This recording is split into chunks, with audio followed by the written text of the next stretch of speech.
오늘 삼위일체 신앙 이런 제목으로 하나님 말씀 증거하겠습니다. 그 6월 둘째 주는요. 다음 주죠. 우리 교회 설립 기념 주일입니다. 그래서 제가 교회에 대한 이 특강식 설교를 준비하는데 AD 381년에 있었던 이 니케아 콘스탄티노플 신조 또는 신경 이렇게 얘기하는데 그 안에 진술된 교회에 대한 교훈들을 이제 설교 준비를 하고 있는데요. 그 준비하다가 이 니케아 콘스탄티노플 신경 이 신조 관심이 있어서 내용을 보니까 이게 삼위일체 교리를 확정한 초대교회 그런 종교 회의였거든요. 그래서 교회에 대한 다음 주는 교회에 대한 교훈을 나누고 오늘 삼위일체 교리를 다시 한번 좀 정리해야겠다는 생각으로 좀 은혜를 나누야겠다 이렇게 생각을 했습니다.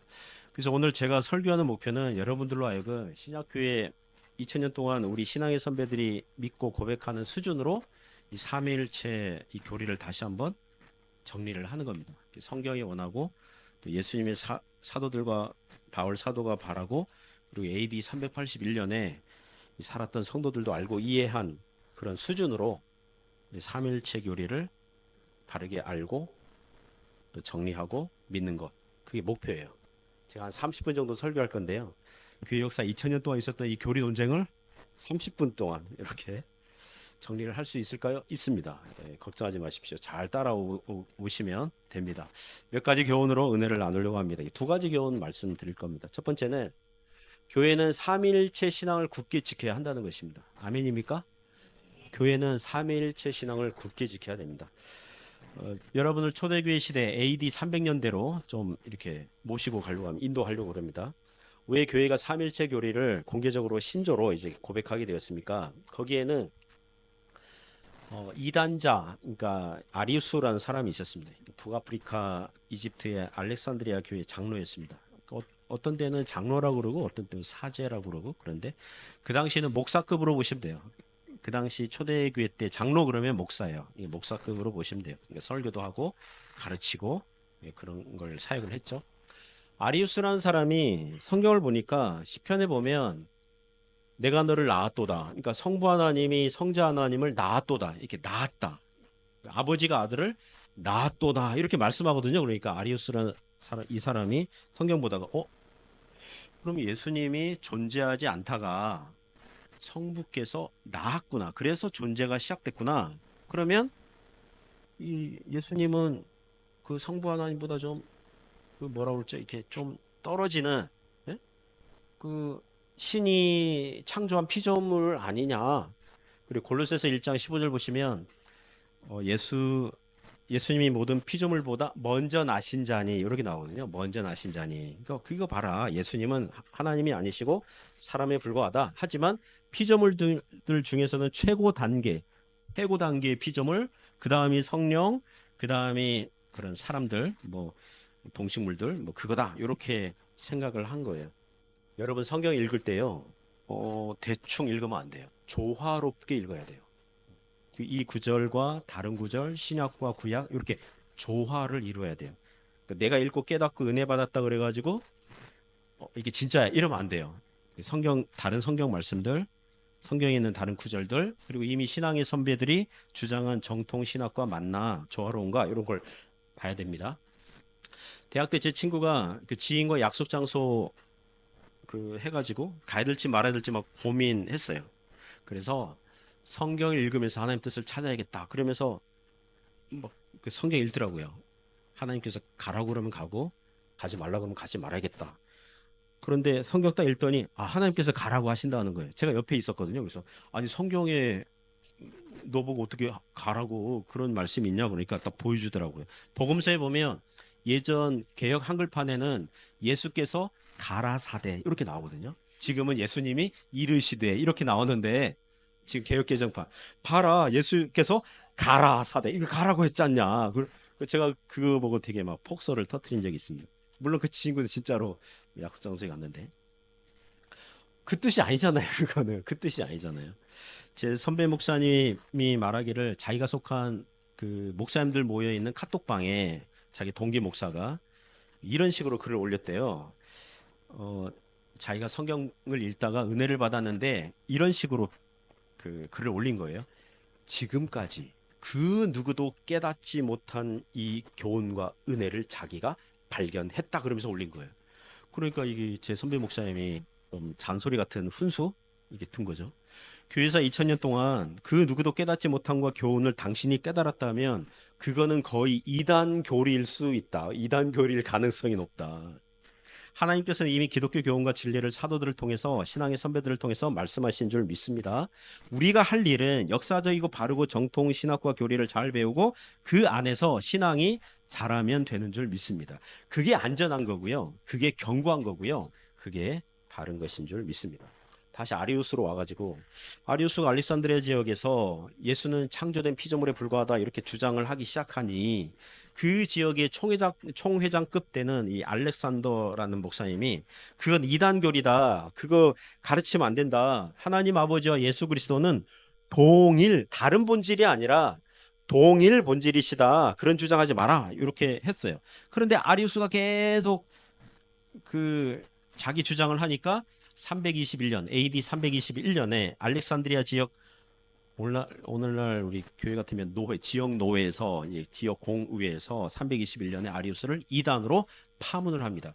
그러면 이때 아리우스가 겸손하게 그 교회들의 결정을 받아들이면 되는데 거부하고 자신의 주장을 더욱 주장하면서 다른 사람들과 교회들을 자신의 주장으로 끌어들이고 급기야 325년 니케아 종교회의 그 당시 첫 번째 전 세계 교회 회의였거든요. 그 지금의 터키에 있는 그 지역이 있습니다. 그 니케아 그 종교 회의에 자기의 안건을 항소하죠. 그걸 가지고 올라가는 거예요.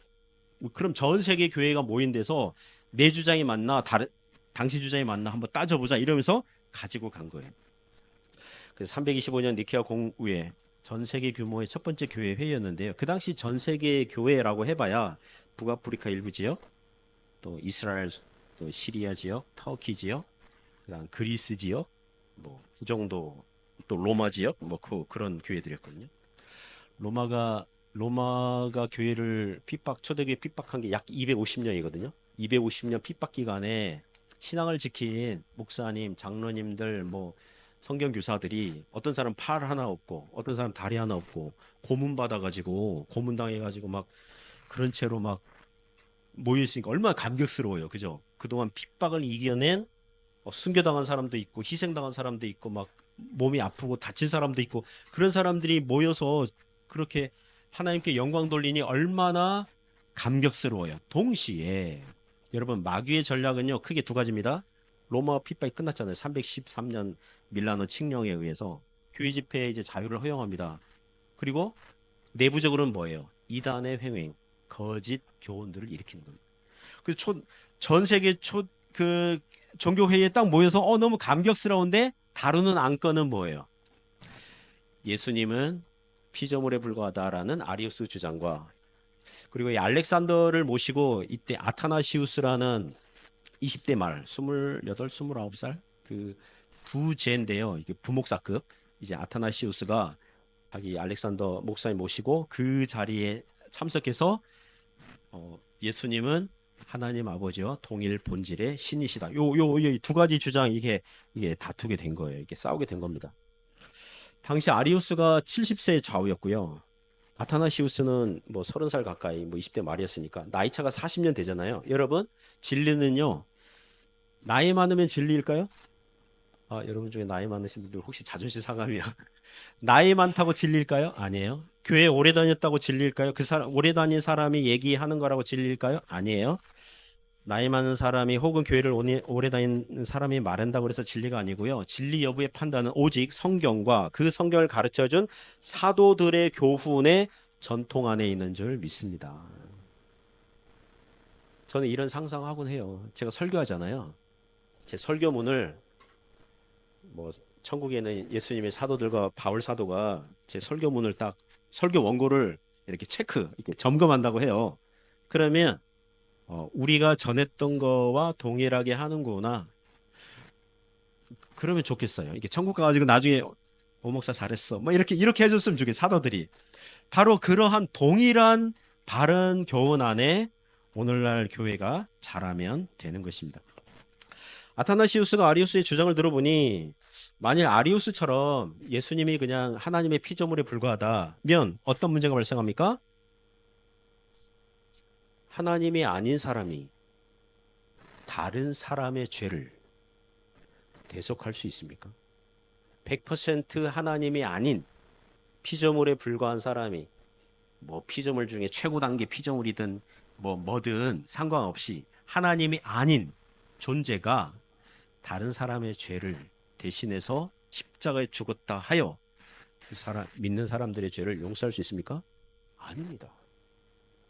100% 하나님이시자 100% 사람으로 오신 예수님만이 대속하실 수 있는 거예요. 근데 예수님이 하나님이 아니고 그냥 피조물에 불과하다.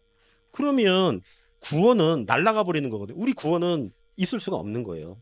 어떻게 공의로우신 하나님의 정죄에서 그리고 죄와 사망에서 구원하실 수 있단 말입니까? 피조물에 불과한 사람이. 그래서 아리우스 주장에 동조하던 사람들도 아타나시우스의 말을 딱 듣고 맞네 그러네 이러면서 대세가 처음에 아리우스 쪽이 많았거든요. 점점 아타나시우스로 몰려가고 여전히 아리우스 이 파들이 있고 그래서 이 중도파 이 중간에 있는 사람들이 타협을 시도한 겁니다. 협상을 한 거예요.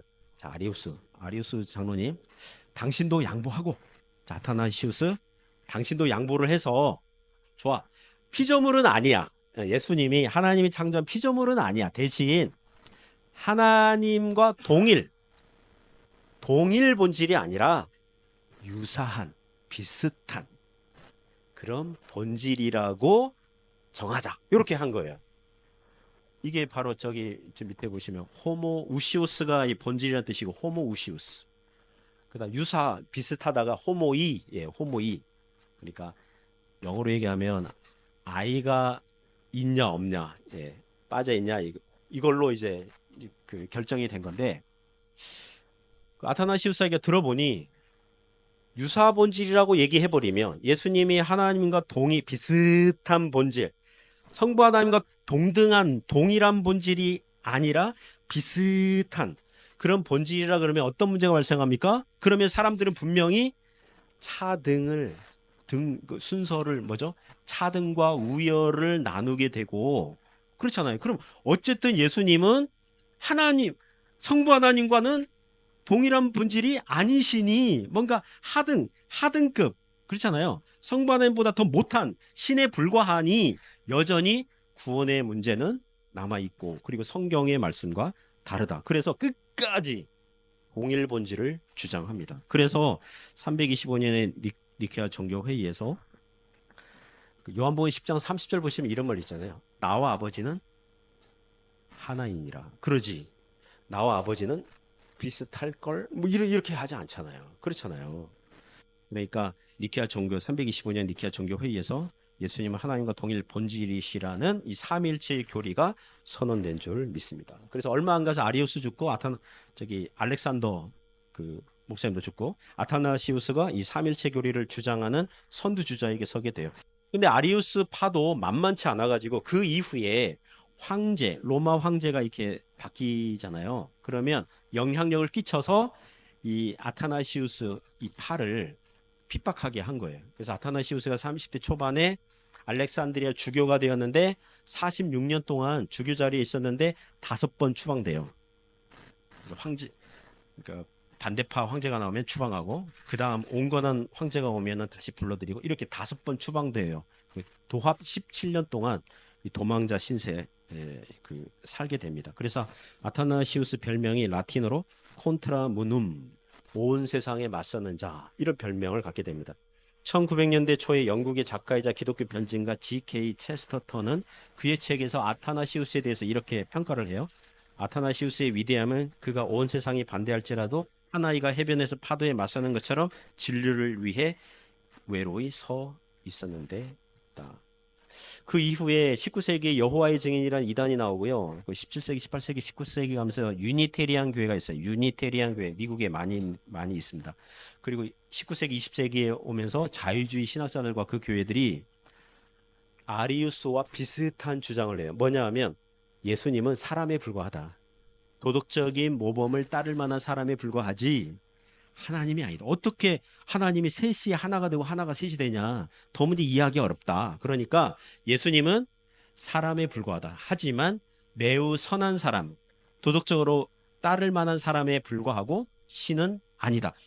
오늘날에도 그렇게 주장하는 사람들이 있어요. 그래서 이단들은요, 예전에 있었던 이단들이 오늘날 또 다른 옷을 입고 나오는 변형일 뿐인 것입니다. 그래서 하나님의 성경 진리를 무너뜨려서 사람들로 하여금 구원을 받지 못하도록 하는 마귀의 술수와 관계에 불과하다는 것입니다. 그러므로 사랑하는 성도 여러분, 하나님께서는 성경 진리를 붙들고 믿고 인내하고 감내하면서 이 세상을 살아가는 사람들을 그리고 교회들을 축복하시는 줄 믿습니다. 처음에는 알아주는 사람 없고 적고 외롭더라도 하나님께서 알아주시고 참된 교회와 성도들은 그 진리와 함께 붙드는 자들이 되어야 될 줄 믿습니다. 여러분, 생명으로 인도하는 문은 좁고 그 길이 험해요. 하지만 그 결과는 생명인 줄 믿습니다. 그런 은혜가 있기를 주님의 이름으로 축복합니다. 두 번째 교훈은 삼일체 교리는 성경의 교훈이고 진리라는 것입니다. 이쯤에서 하이델베르그 요리문답 25번 문답 보려고 합니다. 제가 설교 준비하면서 웨스트민스터 신앙고백서, 소교리 문답, 태교리그 문답, 또 벨직 신앙고백서 이렇게 찾아봤는데요. 그래도 뭐랄까요, 짧게 소개하고 있지만 잘 설명한 요리문답, 이게 하이델베르그 요리문답 25번 문답을 가져와 봤습니다. 아주 간단하게 잘 설명했어요. 25번 문답 같이 읽어보겠습니다. 그 신적인 분은 여기서부터 시작. 신적인 분은 오직 한 분이신데 어째서 그대는 성부, 성자, 성령의 삼위를 말합니까? 이 구별된 삼위께서 한 분이시며 영원하신 하나님이시라는 것을 하나님께서 친히 그의 말씀 속에 계시하셨기 때문입니다. 이미 몇 주 전에 제가 금요일 날 아침 경건에서 이 부분 간단하게 설교한 적이 있습니다. 요약해서 이렇게 말씀드리면요. 먼저 삼위일체 용어 자체를 반대하는 사람들이 있어요. 왜냐하면 삼위일체라는 말이 그 단어가 성경에 나와요, 안 나와요? 안 나옵니다. 창세기 몇 장 몇 절, 또는 복음서 마태복음 몇 장 몇 절에 하나님은 삼위로 존재하시느니라, 삼위일체 하나님이시니라 이런 구절이 없어요. 그래서 반대하는 사람들이 이렇게 반대해요. 성경에 나오지 않는데 왜 그렇게 가르치고 고백합니까? 이렇게 주장하는 사람들이 있거든요. 이 삼일체라는 용어는요, 그 2세기에 터툴리안이라는 그 법률가 출신의 신학자가 만든 용어예요. 라틴어로 트리니타스. 그래서 그 영어로 트리니티, 그런데 트리, 삼, 유니티, 연합, 그 합성어잖아요. 트리니티가. 그걸 주장했단 말이에요. 그래서 아니 사람이 만든 용어인데 성경에 나오는 게 아니라 사람이 만든 용어인데 이거 사용하면 안 된다. 이렇게 주장하는 사람들이 있었거든요. 자, 그렇다면 우리는 예배 시간에 사도신경 하면 안 돼요. 왜냐하면 사도신경이란 말은 성경에 안 나왔거든요. 예배 시간에 우리가 고백하고 있는데 성경이 안 나왔다 그래가지고 사용하면 안 된다 이런 그 논리를 따르면 사도신경 하면 안 돼요. 오늘 예배 마치고 재직회 있는데 재직회 하면 안 돼요. 왜냐하면 성경에 재직회라는 단어가 없거든요. 성경이 없는데 왜 교회에서 합니까? 신학이라는 용어도 사용하면 안 돼요. 왜냐하면 성경이 안 나오잖아요. 그러니까 삼일체 용어는 편의상 이해하기 쉽도록 교육하려는 목적으로 만든 용어에 불과한 것입니다. 제가 수학 용어의 정의와 어떤 그 평가에 대해서 얘기할 건데요. 무엇에 대한 설명인지 한번 잘 들어보세요. 답은 세 글자입니다. 답은 세 글자예요. 땡땡식이에요. 더 쉽게. 땡땡식. 자, 제가 이 설명할 테니까 뭔지 한번 맞춰보세요. 이것의 정의는 두 수학적 표현의 등식 관계이며 어떤 문자가 특정한 값을 취할 때에만 성립하는 등식을 말합니다. 구하려는 숫자를 x로 미지수 표시를 하고 수학적 표현으로 식을 세우고 해를 원식에 대입해서 확인하는 방식으로 하는 풀이를 말합니다. 이거 뭘까요? 어떻게 하세요? 오, 소름? 오, 수포자들에게는 소름? 방정식이야. 방정식 그러면 이 설명이 되잖아요. 이걸 굳이 다 일일이 얘기 안 하더라도 그렇잖아요. 복잡한 설명과 수학풀이가 간단하게 설명되잖아요. 마찬가지로 삼위일체 그러면 성경에서 나와 있는 대로 하나님의 존재 방식을 설명하는 용어 단어예요. 삼위일체 그러면 돼요. 한국의 어떤 목사님들은 좀 한국식으로 표현하자. 이 삼위일체를 그래서 이렇게 표현하는 분들이 있어요. 세 분, 한 하나님. 어때요? 세 분, 한 하나님. 제가 그 얘기 듣고 그 모든 몇 글자입니까? 세 분, 한 하나님. 여섯 글자잖아요. 근데 삼일체는 몇 글자예요? 네 글자잖아요. 삼위일체. 삼위, 세 분이잖아요, 세 분. 중국 식당 가면은 종업원들이 그러잖아요. 지웨이, 뭐 그러잖아요. 몇 분 오셨냐? 삼위, 세 분이거든요. 일체, 체가 몸체자인데요. 한자로 본질, 본체 이런 뜻도 있거든요. 세 분이 한 본질 안에 연합되어 계신다. 그러니까 삼위일체 그것보다 더 나은 용어가 없어요. 지금 기독교 역사 2000년 동안. 세 분 한 하나님도 좀, 좀 그래요. 그래서 그냥 삼위일체 좋아요. 그냥 이 용어. 예. 그 하나님의 존재 방식이 창세기부터 요한계시록까지 나오고 있다는 것입니다. 혹자는 구약 성경 보면 삼일체 교리가 희미하고 선명하지 않거든요. 구약 성경은 특히 삼일체 교리가 희미해요. 예를 들면 창세기 1장 그 2절에 보면 하나님이 천지 창조실 때 땅이 혼돈하고 공허하고 흑암이 깊은 위에 있는데 하나님의 영은 나오잖아요. 하나님의 영은 수면에 운행하시니라. 벌써 2절에 하나님의 영 나오잖아요. 1절에 태초에 하나님께서 하나님 나오고 2절에 하나님의 영 나오잖아요. 그래서 뭔가 좀 뭔가 이렇게 구별된 하나님 안에 구별된 뭔가 계신 것 같은데 이렇게 창세기 1장 26절 보시면 하나님께서 사람을 만드실 때 내가 내 형상을 따라 사람을 만들겠다 이러지 않고 뭐라고 나와요? 우리가 우리의 형상을 따라 우리라는 복수를 얘기하잖아요. 하나님이 하나님께서 말씀하시는데 우리가 우리의 형상을 따라 하나님 안에 어떤 복수 형태 뭐가 있네. 하지만 그것만 가지고 삼일체다 말할 수 없잖아요. 만약 신약 성경이 없으면 그것만 가지고 하나님은 삼일체야 이렇게 나올 수 없잖아요. 그죠? 구약에 보면 더 삼일체 설명하는 그 구절이 이사야서 61장 1절인데요. 같이 읽어보겠습니다. 주 여호와의 영이 내게 내리셨으니 이는 여호와께서 내게 기름을 부으사 가난한 자에게 아름다운 소식을 전하게 하려 하심이라. 나를 보내사 마음이 상한 자를 고치며 포로된 자에게 자유를 갇힌 자에게 노임을 선포하며. 자, 이 구절 보시면 주 여호와의 영이 그랬어요. 그러니까 주 여호와의 영은 누구를 말씀하는 거예요? 성령님. 우리는 신약 성경을 알고 있기 때문에 만약 신약 성경이 없다 그러면 주 여호와의 영이 그러면 영? 또 기운인가? 능력? 뭐 그런 건가? 내게 내리셨으니 구약의 메시아를 예언하는 거잖아요. 근데 이 메시아가 사람일 수 있잖아요. 그죠? 사람이기만 할 수 있잖아요. 내게 내리셨으니 메시아.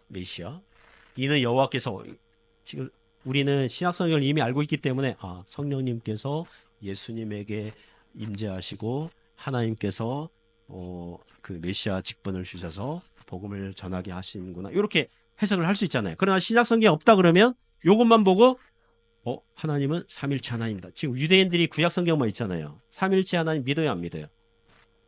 안 믿어요. 못 믿어요. 힘이 하니까. 그렇잖아요. 그러나 우리가 아까 우리 읽었던 글씨 작네요. 마태복음 28장 19절 보시면 같이 읽을까요? 그러므로 너희는 가서 모든 민족을 제자로 삼아 아버지와 아들과 성령의 이름으로 세례를 베풀고. 신약 성경에 오면 그 아버지와 아들과 성령의 이름으로 동급으로 나요. 무엇과 헬라어의 카이인데요. 엔드 무엇과 이게 동급이란 얘기예요. 아버지와 아들과 성령의 이름으로 삼위 하나님 위격이 동급이다 이렇게 얘기하는 거거든요. 고린도전서 13장 13절은 이렇게 축도할 때 많이 여기 사용하는 구절인데요. 같이 읽습니다. 주 예수 그리스도의 은혜와 하나님의 사랑과 성령의 유통하심이 너의 무리와 함께 있을지어다. 예수님께서 은혜 주시고 하나님께서 사랑 주시고 성령께서 교통하시는 이걸 또 동급으로 놔요. 예수님, 하나님, 성령님. 그렇잖아요. 그래서 우리는 신약 성경 읽으면서 하나님께서 삼위로 존재하시는구나. 이거 알잖아요. 그리고 사도행전 2장 38절 보시면 사도 베드로가 그 오순절날 성령 강림 했을 때 설교한 내용 중에 그 일부분이거든요. 사도행전 2장 38절과 39절 같이 읽습니다. 베드로가 이르되 너희가 회개하여 각각 예수 그리스도의 이름으로 세례를 받고 죄사함을 받으라. 그리하면 성령의 선물을 받으리니 이 약속은 너희와 너희 자녀와 모든 먼데 사람 곧 주 우리 하나님이 얼마든지 부르시는 자들에게 하신 것이라 하고. 자, 베드로가 설교하는데 여러분 회개하여 예수님 믿으세요. 그러면 여러분이 성령의 선물을, 여기 성령의 선물은 구원입니다. 성령의 선물을 성령께서 주시는 선물을 받을 거예요. 이렇게 얘기하잖아요. 그리고 이것은 하나님께서 얼마든지 부르시는, 여기 삼위일체 하나님 다 나오지 않습니까? 이때에 사도 베드로가 설교하다가 성령의 선물 이 부분에서 여러분은 지금 성령 잘 모르시죠? 성령님은요 세 위격 가운데 한 분이시고요, 그분도 하나님이시고요, 이런 식으로 추가 설명하지 않았다고요. 추가 설명. 1시 20분에 어린이 청소년 예배 때도 갈라디아서 5장 16절 이하 그 본문 설교했는데요. 그 성경 구절에 이런 말씀이 있어요. 성령을 따라 행하라, 이렇게 나오거든요. 성령을 따라 행하라. 성령의 열매는 막 이렇게 나와요.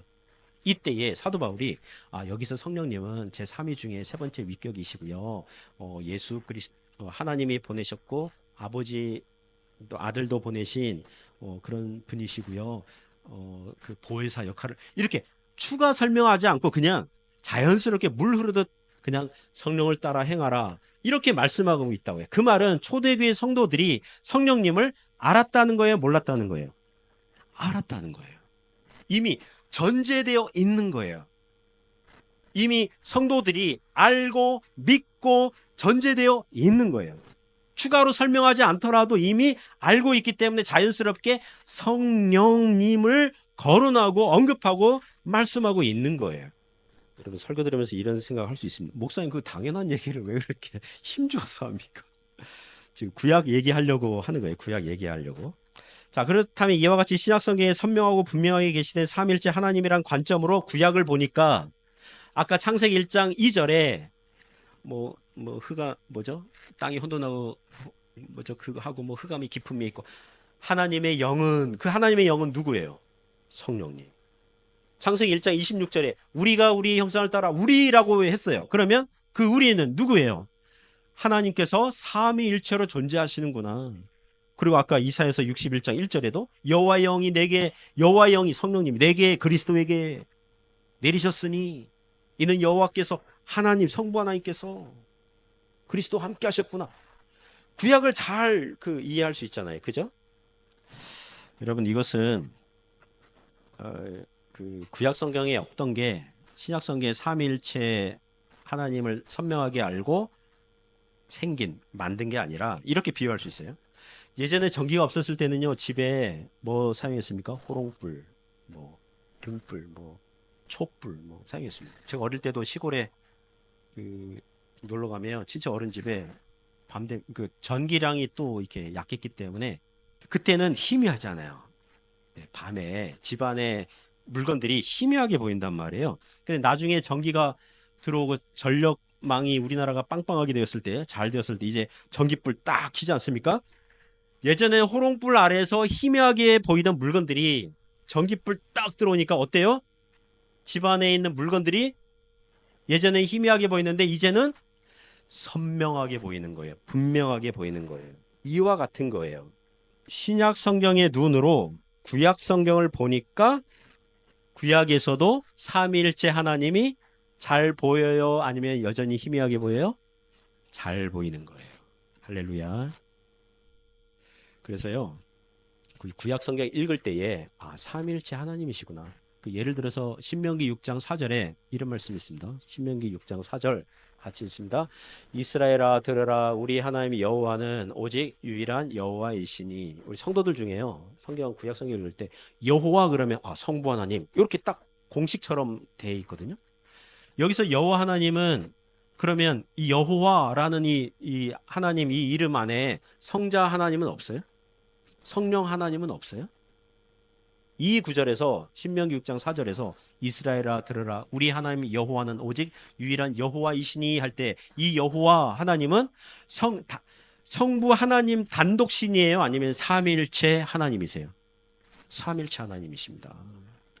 여기서 유일한 여호와이시니 그러면 유일한 그러면 삼일체가 아닌가? 성부만 계신가? 이게 아니죠. 유일한 이것은 상대적으로 그 당시 애굽의 수많은 우상들 가나안 땅에 들어가면 있는 수많은 우상들과 비교해서 이 세상 우상신들은 아무것도 아니고 헛것이고 존재하지 않는데 사람들이 타락한 상상력으로 만들어낸 거잖아요. 우리의 하나님, 삼일체 하나님만이 살아계신 진짜 하나님이시라는 의도로 유일한 여호와이시니 이렇게 말씀하는 거라고요. 우리 주기도문 할 때 하늘에 계신 우리 아버지여 그러잖아요. 아버지라는 호칭을 쓰고 있지만 이 아버지는 성부 하나님만을 얘기하는 거예요. 성자 하나님도 있고 성령 하나님도 계신 거예요. 같이 전자의 후자예요. 후자. 삼위일체 하나님께 기도하는 거예요. 그래서 내년에 아마 또 삼일체 교리 설교할 때 더 이렇게 진도를 더 이게 나갈 수 있을 것입니다. 그래서 삼위일체에 대한 정통적인 신앙 안에 있는 것입니다. 여러분 삼위일체 이 신앙, 이 교리 신앙은 마치 이와 같아요. 평소에는 잘 느끼지 못할 수 있어요. 관심이 덜할 수 있어요. 우리가 기도할 때도 하나님 아버지께 줄기차게 기도하지 너무 아버지에게만 기도하니까 우리 성자 하나님과 성령 하나님께서 삐치시겠는데 이런 생각 안 하잖아요. 예수님의 이름으로 성령 안에서 하나님 아버지께 기도하는 거잖아요. 그죠? 그렇게 하는데 이렇게 잘 인식하진 않잖아요. 그리고 삼일체 교리에 대해서 한번 설명해 보세요. 그러면 뭐부터 얘기해야 될지 막 어려워할 수도 있어요. 여러분 이런 설명은 달라요. 여러분이 형제님 한 분이 부모님에게는 아들이고 아내에게는 남편이고 자녀에게는 아버지다. 이게 바로 삼일체다. 이단이에요. 사벨리우스 양태론 이단이에요. 그런 식으로 설명하는 거 아니에요. 물이 있는데 액체 상태에서 물인데 얼음 상태에선 뭐죠? 고체가 되고 뜨거운 열기를 가하면 기체가 된다. 이와 같이 삼위일체도 이와 같다. 이단적인 설명이에요. 그 이단이에요. 그런 식으로 설명하면 안 돼요. 이런 식으로 설명하는 분이 있어요. 사람 안에 영혼이 있고 그다음 이성이 있고 육체가 있듯 삼일체도 그러면 그건 괜찮아요. 이단은 아니에요. 좀 은유, 비유 좀 비슷한 설명이에요. 태양에서 빛이 나가잖아요.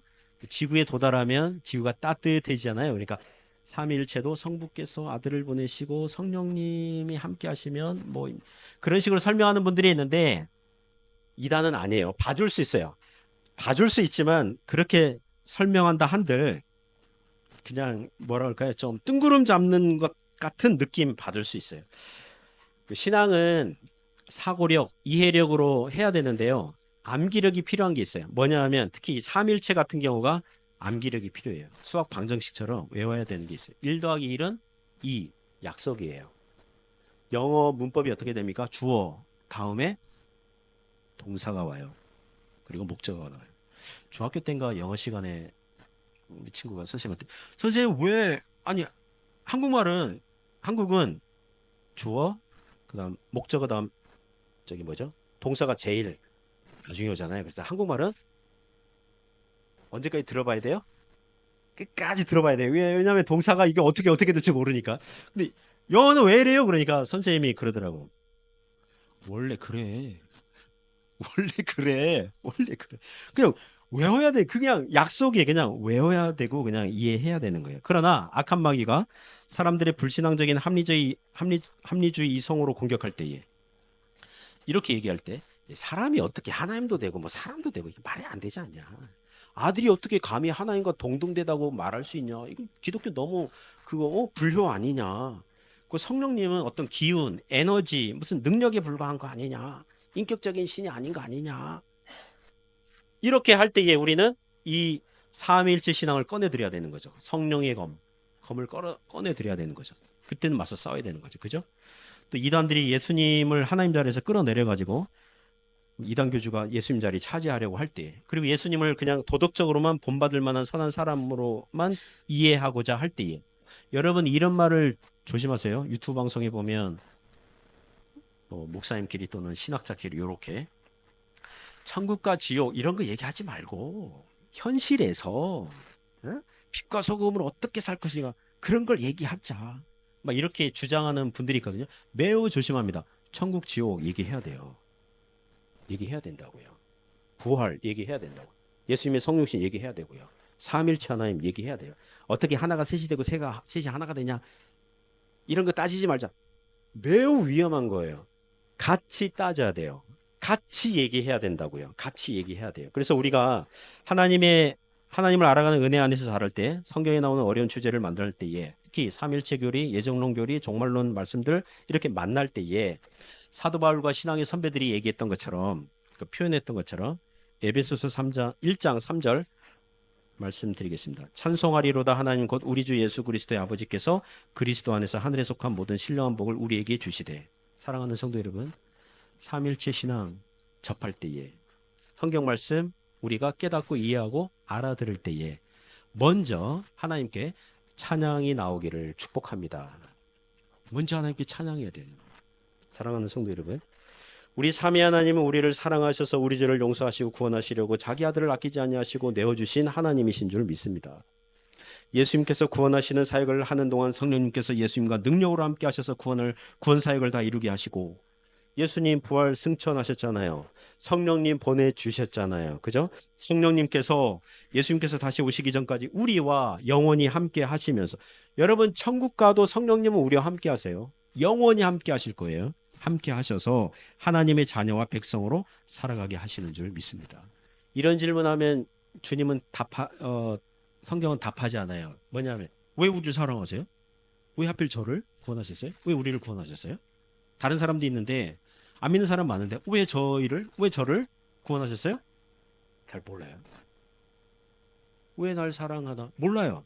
하지만 성경에서 답변할 수 있는 건 여기까지예요.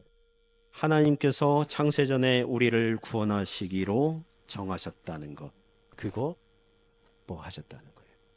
우리를 구원하시기를 기뻐하셨다는 거예요. 그러므로 우리가 삼위 하나님을 더 알아가고 더 믿고 할 때에 찬양하는 마음이, 그 열정이 깊고 넓어지기를 주님의 이름으로 축복합니다.